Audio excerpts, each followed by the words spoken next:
And now it's Boomer Life. Lifestyle ideas designed to make your life more engaging, meaningful, and complete. Celebrating the baby boomer generation. This is Boomer Life. Thank you for joining us today on Boomer Life on AM 650. My name is Simone Graywell. Today we're talking about addiction. If you or someone you know is struggling with addiction or dependency issues, we have in studio today people from LDR Holistic Wellness Center. We have John Patterson joining us again, who is the Director of Human Relations. We have Carl Pauls, who is the Program Director, and Claire Succi, who is a clinical counselor. Now, Claire, tell us a little bit about your background. I'm a clinical counselor. I work out of Surrey, BC. I have a private practice where I focus on clients struggling with addictions and also with anxiety and different trauma-related disorders.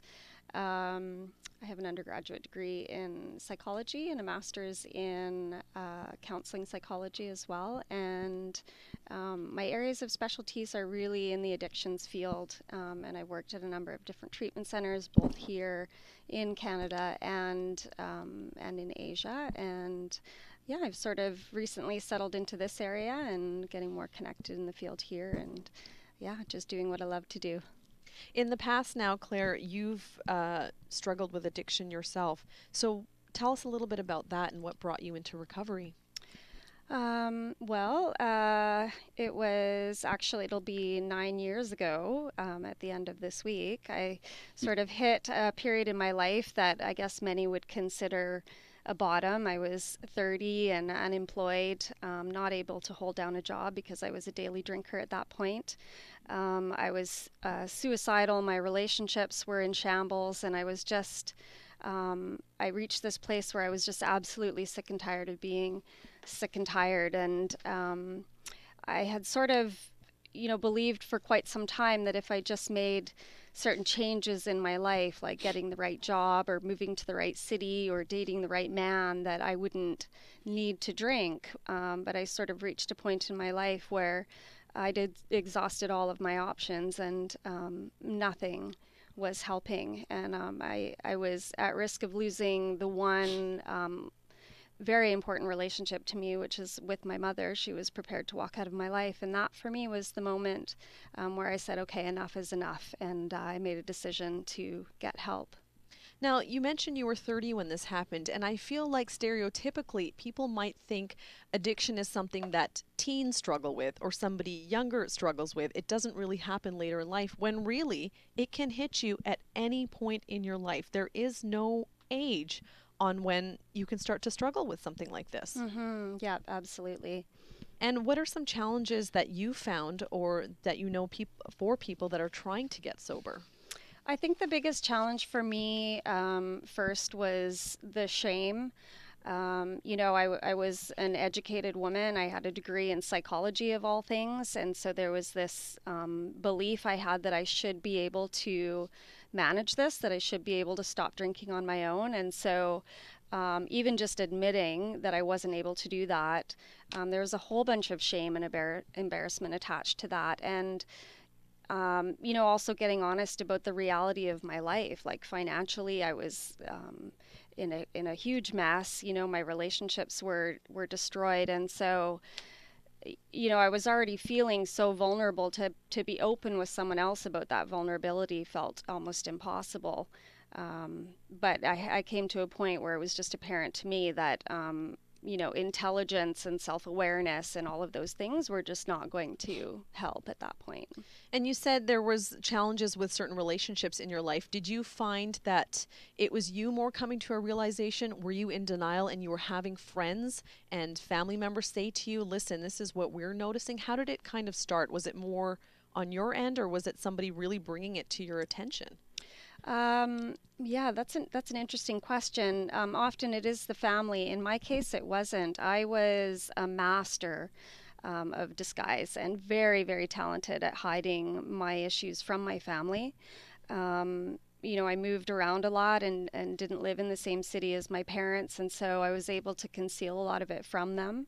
The friends that I chose to hang out with were friends who also enjoyed drinking and partying, and that's something that you'll see quite often, like our our addiction starts to choose who our friends are. It starts to choose where we spend our time.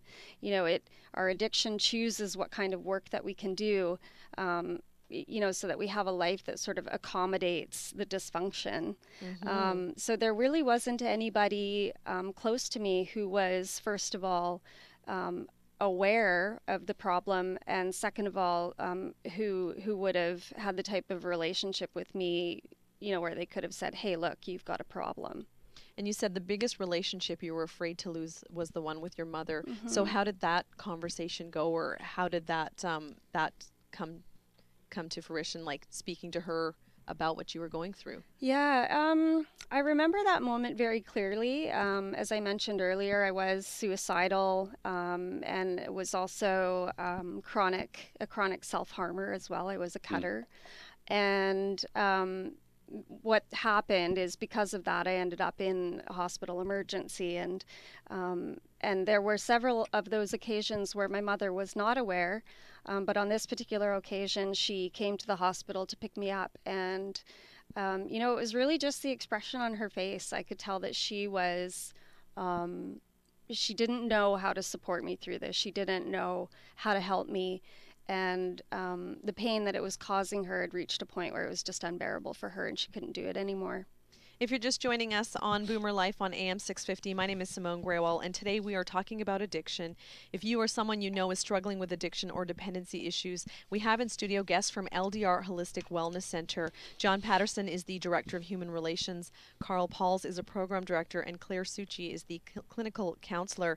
And we've been talking about the faces of addiction and recovery, and more so now getting into Claire's story, who's been sober for 9 years now, almost. So what are some of the benefits you've received from your sobriety?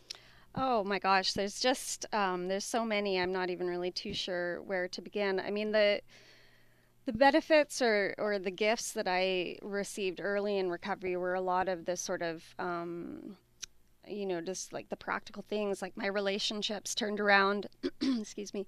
And was that did they turn around quickly? Were people able to kind of trust that you had moved past this and you were indeed sober, or did it take you some time to build that trust back? It depends on, which family member we're talking about. I mean, my mom and I have been close for so long that she was quite open and willing to build a relationship with me quite early on. For other family members, it took more time, and I had to, get back into life and participate in like a responsible way before they were able to trust that, recovery was real. But yeah, aside from relationships, there's so many good things that have happened. I've had an opportunity to travel all over the world, to work in Asia. I got a master's degree a few years ago, which was a huge accomplishment for me. My physical health is just so much better than it ever was when I was in my addiction. I've run a few half marathons, which would have never been a possibility when I was drinking. And just the quality of my life and the degree of fulfillment that I experience now. I mean, even just being able to work in this field and sort of carry the message of recovery to other people has been just an amazing opportunity for me. And none of that would have happened if I was still out there drinking. And what's the one thing that surprised you most about living sober? Well, there's so many things. I think one of the things that surprised me most is that there is no amount of, intelligence or self-knowledge or self-awareness that could help me recover. That really the one thing that makes recovery possible is actually letting go of the need to control, letting go of the need to do it yourself. And, the one most important thing is to reach out and ask for help from others, and then to be willing to accept that help. Because honestly, and this is another thing that has surprised me, is the getting sober. That was the easy part. The real challenge is in staying sober. And it's a lifelong commitment, but it's so well worth it. So now do you find yourself surrounding yourself with people who don't drink, going to attend those kind of things, or are you okay being in that environment? Because you said that is a challenge. I mean, 9 years is an amazing length of time to to be sober. So what's that like for you in social settings?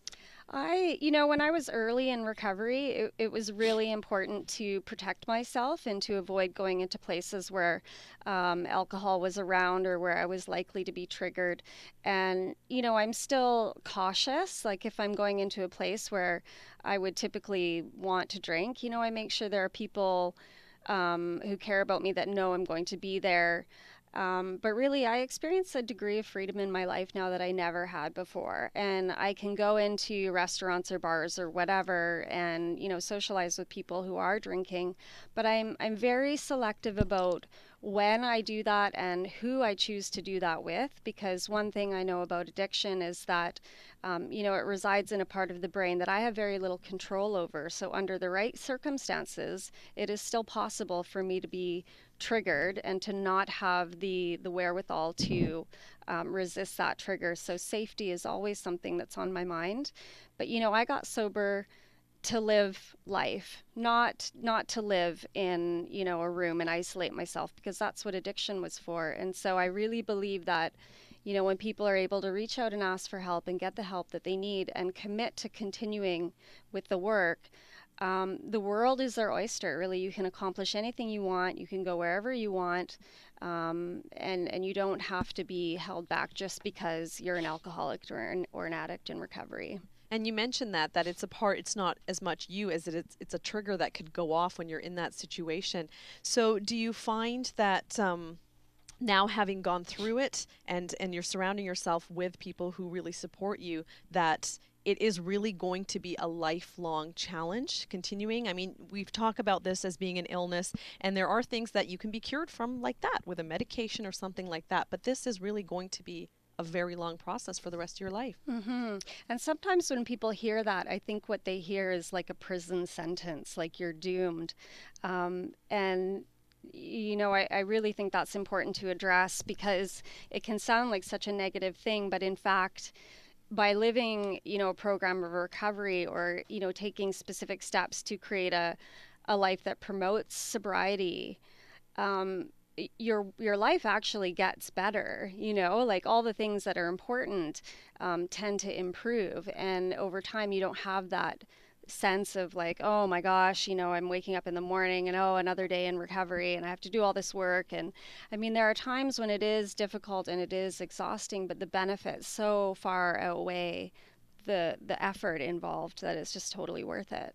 And now that you're a clinical counselor, what motivated you to work in the addiction recovery field? Well, I was working as a teacher overseas, and I loved teaching. I loved having, one-on-one and group interactions with my students. But I felt like there was this real disconnect between who I was as a recovered alcoholic, living this sort of fulfilling life of purpose, and what I was and who I was at work, because in the environment that I worked in, it wasn't socially acceptable to be open about something like, mental illness or alcoholism. And what I really wanted was to have a professional life where I could be fully myself and to do something that is so incredibly important to me, which is helping other people to recover. And so it was sort of a natural transition for me from teaching into counseling, because there's just so many transferable skills there as well. Now, someone listening right now is going through something similar or has a family member that's going through this. What's a key message you can share with them about how they should approach this and seek that help? The first thing is just to know that there's nothing wrong with you because you can't fix this. The nature of addiction is that you can't fix it on your own. And so the first step will be reaching out and asking for help. It's a terrifying thing to do, to let go of control. But I would encourage that person to just do it. Pick up the phone, give us a call a family member, just ask for help, and that's the first step.